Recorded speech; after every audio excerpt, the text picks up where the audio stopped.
All right, if you're an artist making music today, you've definitely asked yourself this. How in the world do I get my songs on the right playlists?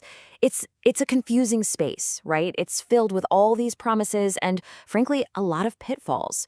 So in this explainer, we're going to cut right through all that noise. We're going to separate the real from the fake and show you exactly how to protect your music.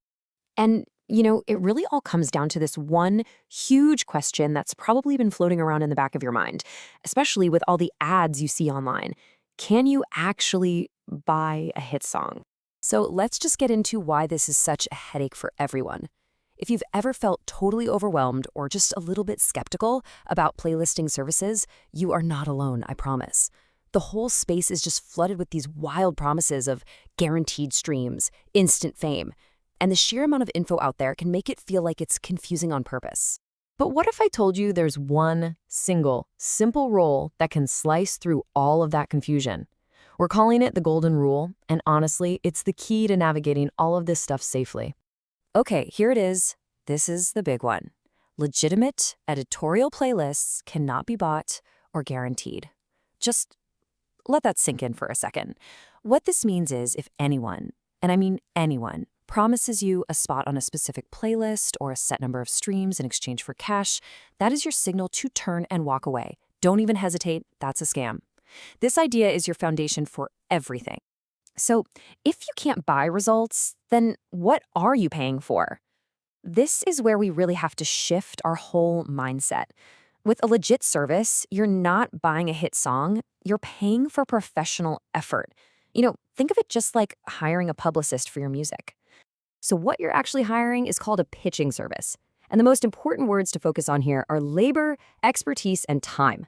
You are paying a professional to do the legwork, to do the outreach, to knock on all those digital doors of curators for you.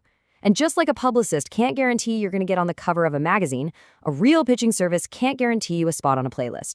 So what does that professional effort actually cost? Well, here's a pretty typical breakdown. Smaller, more targeted services might run you a couple $100.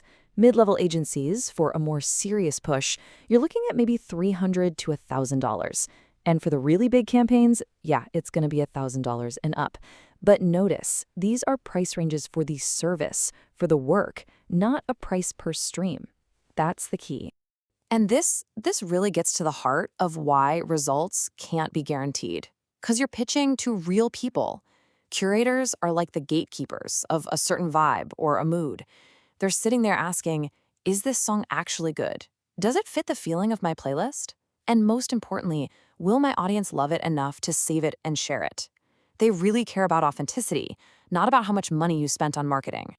Okay, so now that we've got a good picture of what a legitimate service looks like, let's flip the coin over.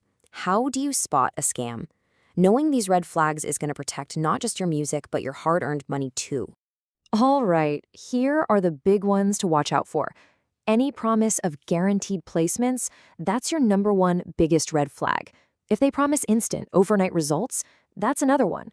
And think about this, if they don't even ask to listen to your music to see if it's a good fit for them, they just don't care about your music. And finally, if they stick your indie folk song on a playlist called Top Hits Workout, something is very, very wrong. A lot of the time, it just comes down to the words they use. A scam sells you a result. Guaranteed placements, get 50,000 streams. A legitimate service sells you a process. Outreach and pitching, a campaign to relevant curators. It feels like a small difference in language, but trust me, it's a critical one. And you know what? The data never lies. A feed campaign might give you this big, exciting spike in streams, sure, but look closer. The skip rate is through the roof and there's zero engagement. A real campaign? It might have slower growth, but you'll actually see higher save rates, real follower growth, and that is what teaches the algorithm to go find more of your actual fans. So let's be crystal clear about this. Using bot playlists isn't just a waste of money. It's actively harmful to your career. It completely destroys the streaming platform's algorithmic trust in your music, which basically kills your chances of ever being discovered organically. And in the worst case scenario, it can get your music flagged or even totally removed from the platform. It's just not worth it. Okay, so enough of what not to do. Let's talk about what to do. It's time to focus on smarter growth strategies, the kind that build a real, sustainable career, not just a temporary spike in your stream count. Here's your action plan. Before you even think about hiring anyone, run them through this quick 3-point safety check. Number 1, are they promising effort or are they promising results? Number 2, are they totally transparent about their process? Ask them. And number 3, is the conversation about strategy and finding your audience, or is it just about hitting some big, flashy number? And here's the thing. You might not even need a paid service at all. Some of the most powerful strategies out there are completely free. Doing your own research and pitching directly to curators, getting your existing fans to make playlists with your song, and making amazing content for platforms like TikTok and Reels, that can be way more effective in the long run. When you boil it all down, it comes back to this one simple idea. Real, lasting growth in music is built on trust, not on shortcuts. Trust with your fans, trust with curators, and trust with the algorithms that are trying to connect you to them. So, I'm going to leave you with this question to think about. Forget about the hacks, forget the guarantees and the shortcuts.